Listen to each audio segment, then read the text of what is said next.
ရှေးစွာယနေ့မှာဤကဲ့သို့သောအချိန်ခွင့်ကောင်းချိန်တိုင်းကိုပြန်လည်ပြင်ဆင်ပေးတဲ့ဖျားတဲ့နာမတော်ရဲ့ပုံကြည့်ချင်းရှိပါစေကျွန်တော်ဒီနေ့မှာနိုင်ငံဆင်ချင်ရမယ့်ကြံချက်ကတော့ဒီရှင်ယောဟန်ခရစ်ဝင်ကျမ်းခန်းကြီး7အငယ်25မှာကျွန်တော်တွေ့ရတယ်ကျွန်တော်ရင်ဆုံးရှေးစွာကြံချက်ကိုဖတ်ကြားချင်ပါတယ်ယေရှုကလည်းငါသည်ထမြောက်ခြင်းအကြောင်းအသက်ရှင်ခြင်းအကြောင်းဖြစ်၏ငါကိုယုံကြည်သောသူသည်တေလွန်တော်လည်းရှင်လိမ့်မည်ဒီမှာကျွန်တော်တို့ရေးထား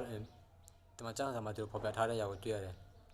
်ယေရှုကလည်းငါဒီထမြောက်ခြင်းအကြောင်းအသက်ရှင်ခြင်းအကြောင်းဖြစ်၏တဲ့ဒီမှာယေရှုကသူကဒီထမြောက်ခြင်းအကြောင်းအသက်ရှင်ခြင်းအကြောင်းဖြစ်ဘာလို့ဆိုတော့သူကယေရှုကဒီ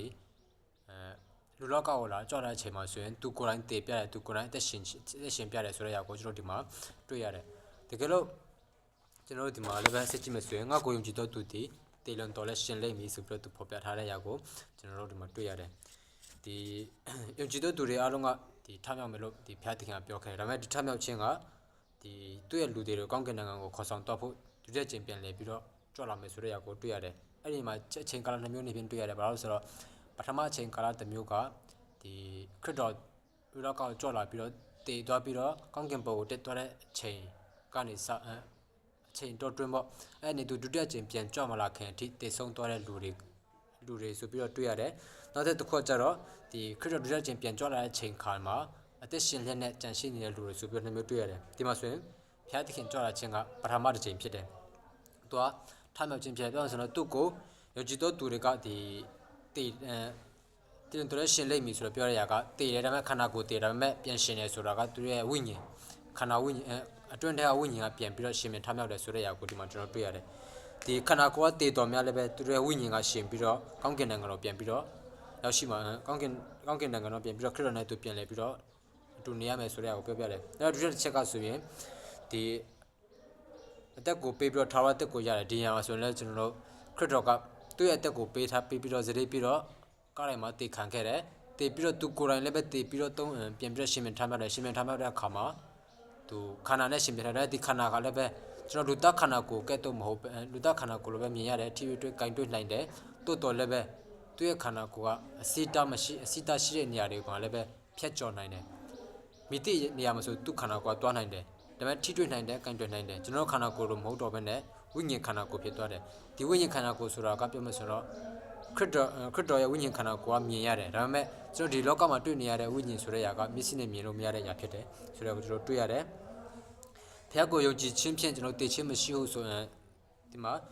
တေလွန်တော်လည်းရှင်လိမ့်မည်ဆိုတဲ့အရာကဖျားကိုယုံကြည်တဲ့ခါမှာကျွန်တော်တို့မတည်တော့ဘူးရှင်တယ်ဆိုတဲ့အရာကပြောမယ်ဆိုတော့တကယ်ကြတော့ဒါကမဟုတ်ဘူးဆိုတော့ဖျားကိုယုံကြည်တယ်ဟုတ်တယ်ဒါပေမဲ့ယုံကြည်ရှင်ကျွန်တော်မတည်တော့ဘူးမဟုတ်ဘဲနဲ့တည်တယ်ကျွန်တော်ခန္ဓာတည်ဒါပေမဲ့ကျွန်တော်ရဲ့ဝိညာဉ်ကမတည်ဘူးဆိုတဲ့အရာကိုဒီမှာကျွန်တော်နဲ့ငယ်ပြောချင်တယ်လူတိုင်းကလည်းပဲပြောမယ်ဆိုတော့ခန္ဓာကတော့တည်ရတာပ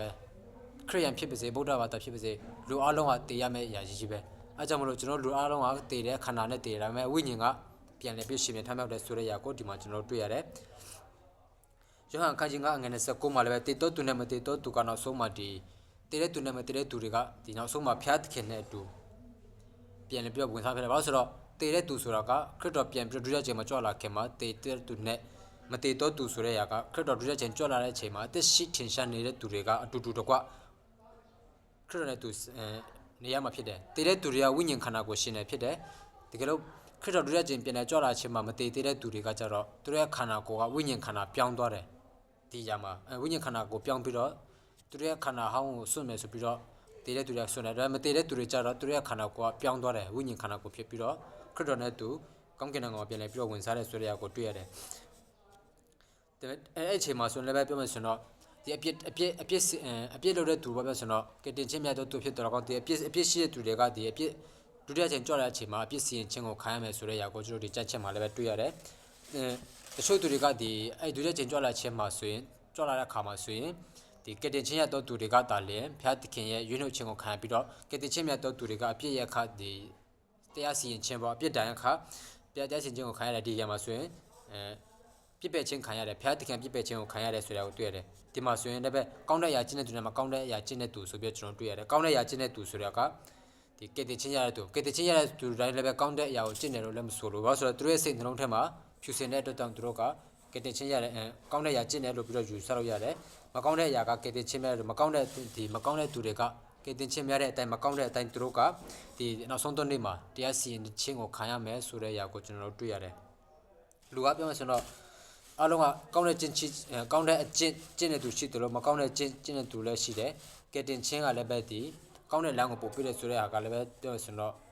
မဟုတ်ဘူးပါဘာလို့ဆိုတော့ဒီကဲတင်ချင်းမြတ်သောသူတွေကလည်းပဲကောင်းတဲ့အရာကိုကျင့်တဲ့သူရှိတယ်ဒါပေမဲ့ခရစ်တော်ကိုကျွန်တော်စိတ်လုံးထက်မှာတကယ်ပဲကဲတင်ပါရှိပဲလက်ခံတဲ့သူတွေကစိတ်နှလုံးကဆိုရင်အင်မတန်မှပြောမှဆိုရင်အေးချမ်းတယ်သူတို့ကဆိုရင်ဒီတခုလို့တော့မှဆိုရင်ကောင်းလားမကောင်းလားဆိုပြီးတော့စဉ်းစားဆုံးဖြတ်တယ်ဒါပေမဲ့ဒီຢာကမကောင်းဘူးဆိုရင်သူတို့ကခရစ်တော်မကြိုက်ဘူးဖះမကြိုက်ဘူးဆိုပြီးတော့မလုပ်ဘဲနဲ့ဒီမကောင်းတဲ့ຢာကိုစွန့်ပယ်တက်ကြတဲ့တချို့တွေကများတော့အဖြစ်စွန့်ပယ်တက်ကြတယ်ဒီလိုနဲ့ပဲနောက်ဆုံးတော့ကာလမှာဒီကောင်းတဲ့သူနဲ့မကောင်းတဲ့သူဖះသခင်ကိုခွဲပြီးတော့သူတို့ကခရစ်တော်နဲ့သူဘုန်းတော်ဖះသခင်ဘုန်းနိုင်ငံတော်မှာပြန်လည်ပြီးဝင်စားတယ်ဆိုတဲ့ຢာကိုကျွန်တော်တွေ့ရတယ်တစ်သက်ခန်းကြီးလေးငယ်စလေးမှာဆိုလည်းပဲယုံကြည်သူမျှော်လင့်ချက်ရှိရဆိုပြီးတော့ပြောတယ်ယုံကြည်သူတွေကဖျားတခင်မျှော်လင့်ချက်ပေးထားတယ်ဘာလို့ဆိုတော့ယုံကြည်သူတွေကသူ့ရဲ့နိုင်ငံတော်မှာဘုန်းတော်ဝင်စားဖို့သူနဲ့အတူခရစ်တော်နဲ့အတူခရစ်တော်နိုင်ငံတော်မှာသူဆန်စားဖို့ဆိုပြီးတော့သူမျှော်လင့်ချက်ရှိတယ်ယုံကြည်သူတွေပေါ်မှာခရစ်တော်ကသူဒီလူတွေကတည်ပြီးတော့ပြန်ရှင်ပြထားမှတယ်တည်ပြီးတော့ပြန်ရှင်ပြထားမှတယ်ဆိုတဲ့ຢာမှာသူကအစပြုထားတယ်ဘာလို့ဆိုတော့ခရစ်တော်ကိုယ်တိုင်ကတည်ချင်းမှပြန်ရှင်ပြန်မထားမှဘူးဆိုရင်သူ့ကိုယုံကြည်တဲ့သူတွေကရောတည်ပြီးတော့ဝိညာဉ်ခန္ဓာကိုယ်မရှင်ပြန်ထားမှဘူးလားဆိုပြီးတော့စဉ်းစားကြမျိုးစဉ်းစားနိုင်တယ်အဲကြောင့်မလို့ခရစ်တော်ကိုယ်တိုင်ကဒီလိုမျိုးယုံမှားခြင်းမရှိအောင်လို့သူ့ကိုယ်တိုင်ကားတိုင်းမှာအသေးခံတယ်တေခံပြီးတော့၃ရက်မြောက်တဲ့နေ့မှာပြန်လဲပြီးတော့ရှင်ပြန်ထားမြောက်အောင်ရှင်ပြန်ထားမြောက်တဲ့အနေနဲ့သူကနမိတ်လက္ခဏာတွေပြခဲ့တယ်ပေါ့သူကိုယ်တိုင်သူ့ကိုယ်သူတေပြီးတော့သူ့ကိုယ်သူပြန်ရှင်ပြန်ထားမြောက်တဲ့ຢာကိုတွေ့ရတယ်ဒီတက်ကောက်ခန်းကြီး15ငွေ20မှာလည်းပဲလူပေါင်းတို့ဒီအာရန်အဖြစ်တည်ရတယ်ဟုတ်တယ်ကျွန်တော်လူသားအလုံးကအာရန်အတွက်ကြောင့်ကျွန်တော်တို့ကအပြည့်ရောက်တယ်အပြည့်ရခအသေးချင်းပေတိဆိုပြီးတော့ပြောထားတဲ့ຢာကိုကျွန်တော်ဒီမှာကျမ်းစာတွေ့ရတယ်အဲ့လိုလည်းပဲကျွန်တော်လူသားအလုံးကတည်သွားတယ်တည်ပြီးတော့ကျွန်တော်တို့ဒီခရစ်တော်အဖြစ်ကျွန်တော်အသက်ရှင်တယ်ဘာလို့ဆိုတော့လူသားတော့တည်တယ်ပြည့်ဖြစ်သွားတယ်ဒါပေမဲ့အပြည့်ဆိုတာကပြောမှဆိုတော့ဖယားနဲ့တည်တဲ့ຢာကဖယားနဲ့ကျွန်တော်တို့ကစစ်သွဲတဲ့ဝိညာဉ်ဖယားနဲ့ကျွန်တော်တို့ကစစ်သွဲတဲ့ဒီဝိညာဉ်အတွင်းနှလုံးသားဝိညာဉ်ကတည်သွားတယ်ဆိုတာကိုကျွန်တော်ဒီမှာတွေ့ရတယ်ဒီခရစ်တော်ကကျွန်တော်အသက်ပြင်တဲ့ဒီຢာကိုဖယားသခင်ကကျွန်တော်တို့ရဲ့လူသားတို့ရဲ့ဝိညာဉ်တို့ရဲ့လူသားတွေတည်ဆုံးအတွင်းဝိညာဉ်တည်ဆုံးသွားတဲ့အတွက်ဒီဖယားသခင်ကသူ့လူသားတွေပေါ်မှာအလွန်တနာတဲ့အတွက်ကြောင့်ဒီသူ့ရဲ့တပါးကျော်သားတော်ကိုလော့ကောက်စေလို့ပြီးတော့မွေးဖွားပြီးတော့ဆေလို့စေတယ်ဒီဆေလို့ချအဖြစ်ဒီခရစ်တော်ကကျွန်တော်တို့ပြစ်ကိုကယ်ချွတ်ပေးတယ်ကျွန်တော်တို့ပြစ်ကိုလှုပ်ပေးတယ်ဆိုပြီးတော့ရက်ခံရုံကြည့်တယ်ဆိုရင်ကျွန်တော်တို့ကကယ်တင်ခြင်းရတယ်ဒီကယ်တင်ခြင်းရသွားတဲ့ချိန်မှာဆိုရင်ကျွန်တော်တို့ကတည်သွားတယ်ကျွန်တော်ခန္ဓာကိုယ်တည်သွားတယ်ဝိညာဉ်ခန္ဓာကိုယ်ကပြင်နေပြီးတော့ပြန်ရှင်မြန်ထမြောက်တယ်ကိုယ်ဆိုဒီဟာကခရစ်တော်အဖြစ်ကျွန်တော်ပြင်နေပြီးတော့ရှင်မြန်ထမြောက်တယ်ဆိုတဲ့ຢာကိုတွေ့ရတယ်ကျွန်တော်ရုပ်ခန္ဓာကိုယ်ကပြောဆိုတော့ဒီကျွန်တော်တေကွန်ဂျီတူတဲ့တေသွားတဲ့ချိန်မှာဆိုရင်ကျွန်တော်တို့ခန္ဓာကိုယ်ကမြေကြီးရောက်သွားတယ်ဒါပေမဲ့ကျွန်တော်တို့ဝိညာဉ်ကဘယ်ရောက်သွားလဲဆိုရင်ခရစ်တော်နဲ့တဏှေရမှာကျွန်တော်တို့ဘုရားသခင်ရဲ့ထံပတ်မှာခိုးလုံနေတဲ့အရာကိုကျွန်တော်တွေ့ရတယ်ဒီຢာကကောင်းကင်နိုင်ငံမဟုတ်သေးဘူးဘာလို့ဆိုတော့ဘုရားသခင်ရဲ့ဝိညာဉ်တော်ဌာနမှာကျွန်တော်ရှိနေတယ်ဒါပေမဲ့ဒုတိယအချိန်ခရစ်တော်ကြွလာတဲ့အချိန်တရားစီရင်ခြင်းရောက်မှာပဲကျွန်တော်တို့ဝိညာဉ်ကဘုရားသခင်နဲ့တူဘုန်းတော်မှာဝင်စားမယ်ဆိုတဲ့ຢာကိုကျွန်တော်တွေ့ရတယ်ဒါပေမဲ့ကြောင့်မလို့ယုံကြည်သူတွေကဒီမှာပြောထားတယ်ယုံကြည်တော်သူတွေတည်လွန်တော်နဲ့ရှင်လိမ့်မည်ဟုတ်တယ်ဘုရားသခင်ယုံကြည်တဲ့သူတိုင်းတည်ရဲ့ညမှာရှင်တယ်ဆိုတဲ့တည်တယ်ရှင်တယ်ဆိုတော့မတည်ဘူးလို့လည်းလူတွေကစဉ်းစားကောင်းတချို့သူတွေကစဉ်းစားကောင်းစဉ်းစားနိုင်မယ်ဒါပေမဲ့ဒီຢာကခရစ်တော်လက်ခံတော်သူဖြစ်စေလက်မခံတော်သူဖြစ်ပါစေအားလုံးကလည်းပဲကျွန်တော်တည်ခြင်းနဲ့ရင်ဆိုင်ရမယ်ဆိုတဲ့ຢာကိုဒီချက်မှာကျွန်တော်တွေ့ရတယ်အားကြောင့်မလို့ခရစ်တော်ကိုယုံကြည်တော်သူကခန္ဓာကိုယ်တည်တယ်ဝိညာဉ်ပဲရှင်တယ်ဆိုတဲ့ຢာကိုဒီချက်မှာကျွန်တော်နဲ့ငယ်ဝင်ခါရင်းနဲ့ကျွန်တော်ဒီလောက်နဲ့ပဲဝင်ခါချင်ပါတယ်ကျွန်တော်တို့တရားစီရင်ပေါ်မှာဖျားသခင်တာရဲ့ဘုံကြည်ခြင်းရှိပါစေ